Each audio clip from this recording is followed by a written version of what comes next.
네, 안녕하세요. 조금 전에 소개를 받은 교육개발원의 권순영입니다.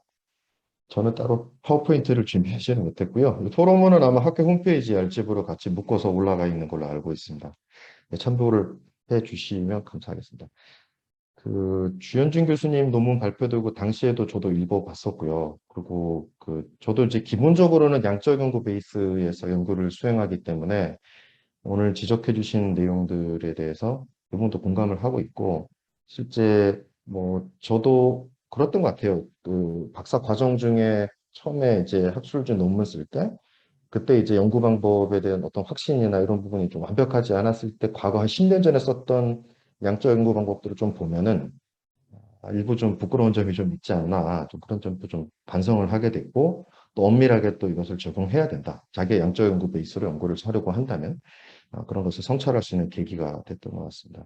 대부분 오늘 발제해 주신 내용들에 대해서 다 동의를 하고요. 저는 오늘 말씀드릴 분 제가 한 10분, 15분 정도죠. 시간이 있기 때문에 두 가지 크게 말씀을 좀 올리고자 합니다. 첫 번째는 양적 연구와 관련해서 오늘 콜린저에 관련된 프레임에서 연구 모형부터 시작해서 해석까지 각 부분마다 한 32편의 2009년부터 한 10년간 발표됐던 연구물들에 대해서 평가도 해주셨고 발표를 해주셨는데요. 추가적으로 이제 통계나 표집 과정에서 조금 이런 것도 좀 함께 검토가 됐으면 좋겠습니다라는 내용들을 좀 말씀을 좀 드려보고 싶고요. 그다음에 두 번째 말씀을 좀 드리고 싶은 부분은 이제 저도 예전에 양적 연구 처음에 석사과정 때 공부할 때 가설관계, 그러니까 이 인과관계를 설정할 때 선행 연구의 근거가 반드시 있어야 되냐, 선행 연구의 근거가 없으면 가설 설정하기가 어렵냐, 되게 좀 궁금했었던 적이 좀 있었어요. 그래서 그 부분에 대해서 조금 좀 논의하고 싶고요. 그다음에 아까 주현진 교수님 말씀해 주셨던 그 역의 인과관계에 대한 부분인데요. 사실 오늘 발제해 주신 연구의 그 어떤 인식론적 틀이 양적 연구 방법의 연역 가설 체계 내에서 검증을 하고 판정을 하는 이제 그런 방식이기 때문에 사실상 역의 인과관계를 고려할 틀은 아닙니다. 근데 이제 우리가 실제 학교 조직 내 변수 간의 관계라든가 이런 것들을 고려해 보면 뭐 질적 연구 쪽에서는 많이 얘기를 하시는 것 같습니다만은 결과 변수가 다시 원인 변수에 영향을 주는 경우도 실제 현상 속에서는 자주 나타나고 있거든요. 그럼 그랬을 때는 선행 연구에서는 역의 인과관계대로 발표된 연구가 없기 때문에 후속 연구에서 이걸 검증하려고 해도 가설 설정 자체가 안 되는, 그때 이제 어떻게 할 거냐. 오늘 이 자리에 아마 대학원 선생님들도 많이 오셨기 때문에 그런 부분에 대해서 잠깐 우리가 좀 논의하는 시간을 가져봤으면 좋겠습니다. 빨리 한번 말씀드리겠습니다. 먼저 첫 번째는요, 양적 연구 방법 적용에 있어서 주현진 교수님께서 잘 발표해 주셨는데, 그 내용 외에 추가로 좀 몇 가지 고민해 봤으면 하는 내용들인데요. 먼저 첫 번째는 이제 표집 과정에서도 비표본 오차가 개입되는 경우가 많이 있습니다. 최근에는 뭐 저희 한국교육개발원의 캘스라든가 각 기관마다 사실 엄밀하게 이 패널 데이터를 관리하고 제공해 주고 있기 때문에 기관에서 제공해 주는 데이터에 대해서 사실상 비표본 오차가 개입되는 경우는 거의 없을 거라고 생각이 드는데요. 개인 연구자가 데이터를 수집하기도 어렵지만 수집한다 하더라도 비표본 오차에 대한 통제 자체가 쉽지 않은 경우가 많습니다. 그래서 통계학 쪽에서는 비표본 오차에 대해서 가운데도 써놨습니다만 뭐 일관성 점검이나 표본 점검, 사후 표본 점검, 외부 기록 점검, 그것들을 최소화하게 하는 내용들을 좀 제시를 하고 있거든요. 그런 것들이 우리 교육행정학 연구, 양적 방법 연구에서 기술된 내용들을 좀 찾기는 좀 어렵지 않았나 이런 생각 좀 해보는 거예요. 두 번째는 표본의 크기에 대한 부분입니다. 이 표본의 크기도 표본 추출 공식이 각 표집 방법에 따라서 좀 차이가 좀 약간씩 있습니다. 예를 들어서 어떤 연구에서 뭐 단순 임의 추출을 할 거냐, 층화 추출을 할 거냐, 군집 추출을 할 거냐, 여기에 따라서도 표본 크기가 전체 모집단에 대해서 좀 달라지거든요. 그런데 이제 이게 어떤 과정 속에서 표본의 크기가 산정되었는지 그 부분이 통계학 부분에서는 그 크기에 대한 산정도 대단히 랜덤 샘플링 못지않게 좀 중요하게 다뤄지고 있는 부분이 있는데요. 뭐 아까 말씀해 주셨지만 편의 추출에 의하다 보니까 표본 크기 자체를 고려하지 않게 되지 않았나라는 생각도 좀 한편으로 해보았습니다. 그다음에 분석에 앞서 좀 검토해 봐야 될 게, 우리가 이제 일반적으로 양적 연구에 따른 분석 방법인 회귀 분석이나 구조 방정식 모형으로 분석을 한다고 할 때 항상 고민해야 되는 게 통계적 가정 검토에 대한 아마 회귀 분석 같은 경우에 다들 아시겠습니다만 정규성 가정, 등분상 가정, 오차의 독립성 가정, 선형성 가정 이 외에도 뭐 몇 가지 더 있습니다만 기본적으로는 요 한 세네 가지 정도는 꼭 좀 검토를 하고 필요한 경우에는 뭐 플러스로 확인을 하고 특정 지수의 범위를 확인하는 경우도 있는데요. 일부 그런 것들이 제시된 연구들도 있습니다. 빠져있는 연구들도 좀 많이 있는 것 같습니다. 통계적 가정검토, 표본에 대한 가정검토가 지켜지지 않으면 SPSS나 스테이터나 R은 분석 결과를 숫자 값으로만 알려줄 뿐이지 이 가정검토가 지켜지지 않았는데 이게 통계적으로 유의하다, 이 관계가 의미 있다 이렇게 이야기하기는 어렵거든요. 근데 이제 통계적 가정검토가 생략됐고 됐는데 안 나타나 있는데 분석 결과는 유의한 걸로 그리고 결과로 논의까지 이어지는 이제 그런 것들에 대해서 조금 검토가 필요하다 말씀드리고요. 마지막으로는 개인 연구자가 수집한 자료 아까도 말씀드렸습니다만 사실상 기관에서 제공받은 데이터로 분석을 한다 하더라도 무응답 자료나 결측치 등은 항상 있게 마련입니다. 그럼 이럴 때에 이 처치를 어떻게 했는가에 대해서 반드시 본 보고서의 연구 방법 부분에 각주로라도 좀 기술이 돼야 되는 부분이 좀 필요하거든요. 특히 이게 중요한 것 중에 하나는 결측치에 대해서 대체 방법을 뭐 보통 많이 하시는 게 임퓨테이션을 평균 대체 방법을 많이 활용을 하시는데 평균 대체는 여러 방법 중에 하나일 뿐인데 우리 교육행정학 연구에 보면은 이제 결측치가 좀 많은 데이터들 같은 게 다 평균 대체로 많이 쓰고 있거든요. 그러다 보니까 아까 말씀하셨던 대로 모방적 동용화 이것도 좀 이어져 가고 있다라는 생각을 해봅니다. 이 결측치 처리를 어떻게 하는가에 따라서 표본 크기 자체에 대해서 약간의 변동이 생기는 거기 때문에 오차도 또 생기기 마련이거든요. 그런 부분에 대한 검토도 좀 필요하지 않나라는 생각을 해봤습니다. 여기까지는 이제 우리 주현진 교수님 발표해 주신 내용에 대해서 조금 추가로 앞으로 양적 연구하는 데 있어서 검토를 해보았으면 어떨까 하는 사항이고요. 그다음에 두 번째 내용인데요. 두 번째 내용에서 다시 두 가지를 좀 말씀드리고 싶은데 첫 번째는 인과관계 설정에 대한 부분. 아까 제가 서두에 말씀드렸던 가설하고 가설을 수립할 때 인과관계 설정할 때 이게 독립변수야. 이게 종속변수야. 이렇게 연구자가 고민하게 되는데 이때 이론적으로 선행 연구에 근거가 있으면은 그 선행 연구의 근거를 가지고 와서 가설을 설정하고 자료를 수집하고 자료를 통해서 분석을 하고 가설을 판정하고 그렇게 레포트까지 가게 되는 이제 그런 게 이제 일반적인 절차인데 만약에 이제 선행 연구에 관련 근거가 없다. 이제 이럴 경우에는 그 가설 설정할 수 있을까? 할 수 없나? 뭐 이제 이런 고민들이 좀 있습니다. 그 대부분 이제 선행 연구에 근거가 있어야 된다. 그러니까 독립 변수가 종속 변수보다 앞서야 된다는 근거가 있어야 된다는 것은 통계학이나 또는 인과 추론의 3대 원칙하고 좀 관련이 있다는 생각을 해봅니다. 다 잘 알고 계시겠지만은 독립 변수가 종속 변수에 앞선다라고 하는 선시성의 원칙, 그리고 독립 변수와 종속 변수가 공변해야 된다는 원칙. 세 번째는 이 둘 간의 관계에 있어서 나머지 변수들은 나머지 외부에 있는 요인들은 영향을 주지 아니한다라는 독립성의 원칙. 이 세 가지가 모두 충족되어야 인과관계라고 사회학 분야에서는 얘기를 하고 있는 것 같습니다. 근데 이 가설 설정은 첫 번째 선시성의 조건하고 좀 관련이 있는 것 같습니다. 그래서 이제 가운데 요 다음 페이지에 제가 좀 정확하게 좀 설명을 해놓기는 했는데요. 예컨대 학교장의 리더십에 학교 조직에 영향을 미치는 뭐 영향에 관한 관계에 대한 뭐 연구 주제로 분석을 한다라고 하게 되면 학교장의 리더십이 당연히 선시성에 따르면 원인행위가 되고 학교 조직 효과는 종속변수로 설정하는 것이 아마 일반적인 걸 겁니다.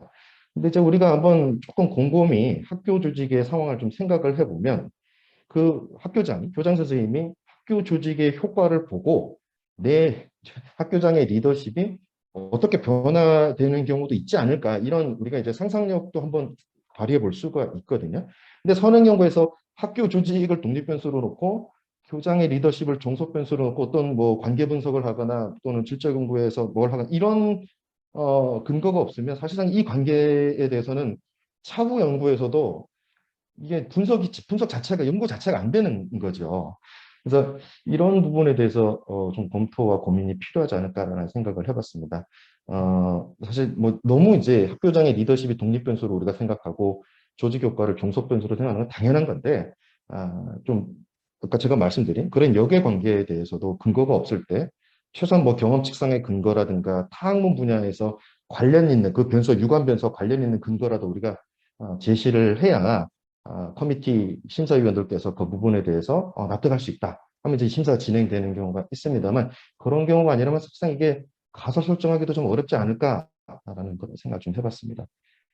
이제 마지막은 그 인과순환 관계에 대한 이야기를 좀 드려보고 싶어요.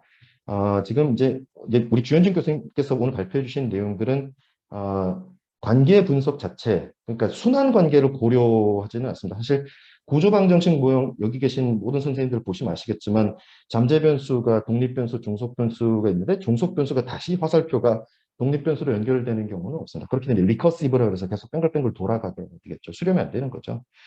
그러다 보니까 실제 학교 조직 내의 구조나 상황을 우리가 좀 실제적으로 좀 생각을 해보면 종속 변수, 시간적인 흐름으로 봤을 때 종속 변수가 어떤 결과를 보였는가에 따라서 독립 변수 쪽도 영향을 받을 수가 있다. 그렇다면은 독립 변수가 종속 변수에 영향을 주고 종속 변수가 조금 시간이 지난 다음에 독립 변수에 영향을 주고 이런 것이 복잡하게 좀 돌아가는 관계를 우리가 생각해 볼 수가 있는데 사실상 우리가 지금 그동안 발표가 많이 되었던 교육행정학 연구에서 구조방정식 모형이나 회귀 분석 또는 뭐 위계적 선형 모형 분석이나 이런 것들을 활용했을 때 그 리커시브한 관계, 순환 관계를 고려하기가 좀 어렵지 않았나. 물론 뭐 그랜저 인과관계 분석이라 해서 그 할 수 있는 방법들이 있긴 있습니다. 있긴 있는데 주로 활용이 좀 안 된 측면도 좀 있지 않았나. 그것도 이제 모방적 동용하고 좀 관련이 있지 않았을까라는 생각을 좀 잠깐 해봤습니다.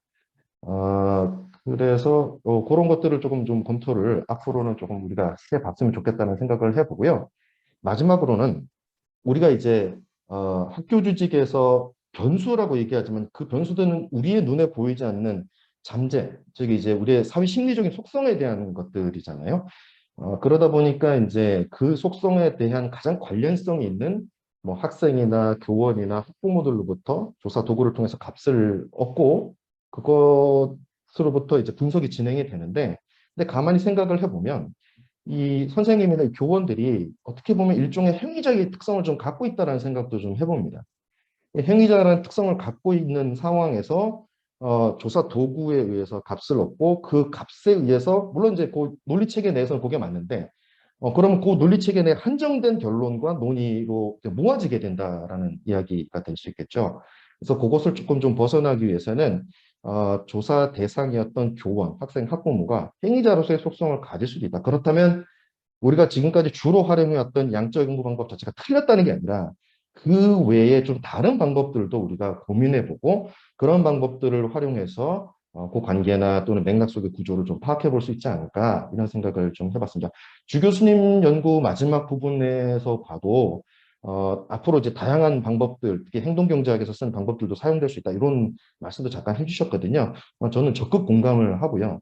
그런 방법들이 우리 교육행정학의 학회지에 발표가 됐을 때 아까 말씀해 주셨던 것도 동의하는데 그 분야의 방법론 전문가들이 우리 학회 회원이 만약 아니라고 하신다면 타 학회나 그쪽 분야의 전문가분들도 같이 뭐 지금도 그렇게 하고 계시는 것 같습니다만 그러는 경우가 좀 더 좀 활발하게 진행이 된다면 좀 눈의 폭이 넓어지지 않을까라는 생각을 해봅니다. 이제 좀 시간이 없기 때문에 빨리 마무리를 좀 드리면 저도 이제 양적 연구자 방법 많이 쓰고요. 그걸로 논문도 많이 써왔습니다만 주 교수님 오늘 말씀해 주신 또 그리고 몇 년 전에 이제 발표하셨던 그 당시에 이제 논문 읽으면서 좀 반성과 고민을 많이 해왔습니다. 그래서 앞으로도 또 양적 연구를 또 하게 될 것 같은데 저희 기관에서도요. 그럴 때 좀 그런 것들을 고민하고 그때그때마다 생각을 하고 연구를 해야겠다라는 생각을 하고요. 아까 좀 잠깐 말씀드렸습니다만, 우리 교육행정학 연구 부분 크게 이제 양적 연구와 질적 연구라는 큰 두 개의 기둥의 방법론, 물론 대안적 방법들도 간혹 우리 학회제 발표가 되고 있습니다만, 아마 이 자리에 계신 대학원 선생님들께서도 본인께서 학위 논문을 작성하거나 학술지에 논문 발표를 한다고 할 때 방법론 고민을 하게 되면 크게 이 두 가지 또는 그 두 가지를 혼합한 방법들을 많이 고민을 하게 되는 것 같습니다. 근데 그 외에 이제 여러 가지 사회학 분야의 방법론들이 많이 있거든요. 그래서 그런 것들도 우리 학회에서 조금 더 많이 논의가 되고 또 그 방법 자체에 대해서 틀렸다라고 하게 되면 전혀 우리 학회 쪽에 발표 자체가 안 되겠죠. 그래서 우리 학회 회원들이나 또는 우리 학회 회원이 아닌 분이라 하더라도 그런 많은 참여를 통해서 그런 것들이 논의가 좀 활발하게 이루어지고 그런 연구들이 많이 나왔으면 하는 바람을 가지고 있습니다. 네, 여기까지 말씀드리겠습니다. 주현진 교수님 고생 많으셨습니다. 네. 고맙습니다. 네, 권순영 박사님 감사드립니다. 안 그래도 우리 위원회가 이제 학문 후속 세대와의 교류를 위해서 마련된 자리니까요. 그래서 제가 주현준 교수님께 인과관계와 상관관계의 차이에 대해서 좀 부연 설명을 부탁드리려고 했는데 권순영 박사님께서 아주 자세하게 잘 설명해 주신 것 같습니다. 두 분께서 시간을 아주 기가 막히게 잘 지켜주셔서 시간이 조금 여유가 생길 것 같아서요. 종합토론 전에 뭐 간단하게 한두 분 정도의 간단한 질문이나 코멘트 같은 거 좀 받아보려고 하는데요. 혹시 질문이나 코멘트 있으신 분 말씀해 주실 수 있을까요?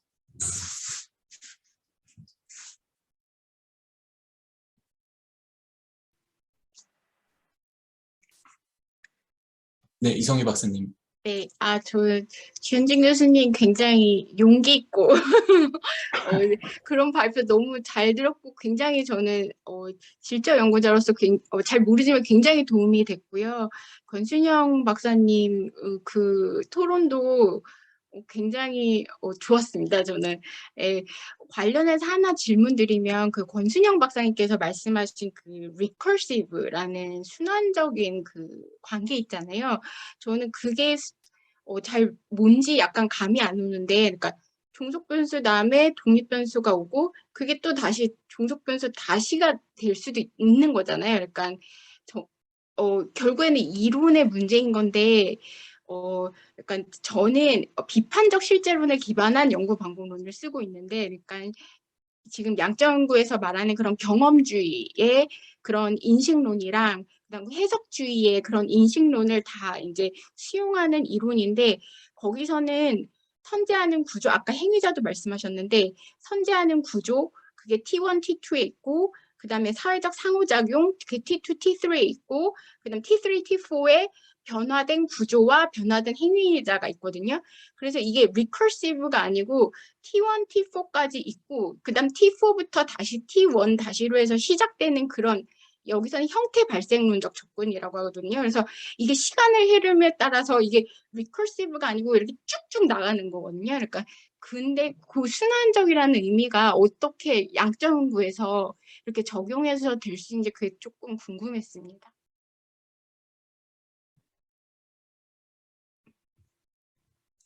권 박사님 마이크. 네. 제가 답을 드려야 되겠죠. 그 이성애 박사님 작년에 말씀 좀 드렸었는데 오늘 또 말씀 이렇게 주셔가지고 감사드립니다. 저도 잘은 모르는데요. 복잡계나 시스템 다이내믹스 쪽에서 이야기가 되고 언급되고 있는 쪽, 그러니까 우리가 이제 사회학 분야에서 양적 연구를 주로 활용하고 있는 거다. 인식론이 완전히 그쪽하고 다르죠. 그러니까 지금 말씀하신 대로 그 T1부터 T5까지의 시간적인 연속선의 흐름이 있다고 할 때, 그게 계속 이게 어떤 시각에서 보느냐에 따라서 계속적으로 진화해 가는 것으로 볼 수 있는데, 미시적으로 바라보면 그 진화되는 과정 속에서는 그 혼자 진화되는 건 아닐 수가 있거든요. 네.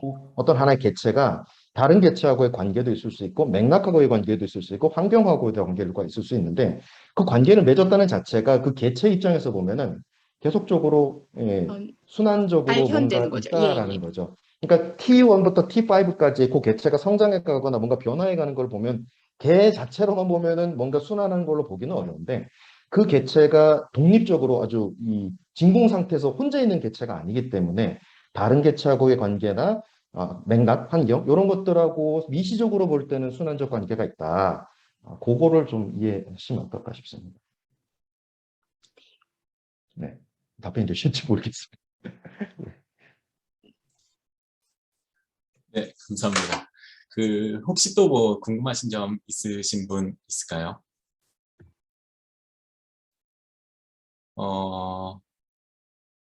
네. 사실 그 주현준 교수님께서 발표해 주신 원고에 제 논문도 한 편 포함되어 있더라고요. 그래서 점검해보는 시간이 진짜로 도움이 많이 되었던 것 같습니다. 저는 그 주현준 교수님께 조금 부연해서 다시 한번 설명 요청드리는 것 중에 하나가, 저희 학문 후속 세대들을 위해서 그 특정한 인식론에 기반한 연구 방법론이 많이 활용되었다라는 부분에 대해서 아주 그냥 뭐 교과서적인 설명이지만 그래도 조금 부연해서 설명해 주시면 여기 그 참여하고 계시는 많은 대학원 선생님들께도 도움이 될 것 같습니다. 예. 저희 맨날 대학원 수업 들을 때 50년대 일원화 운동 맨날 얘기하잖아요. 교육행정학의 일원화 운동을 전후해가지고 논리실증주의 기반의 인식론이 절대적인 거였는데 이제 70년대 논쟁이 붙어가지고 뭐 이런 얘기 많이 들어보셨잖아요.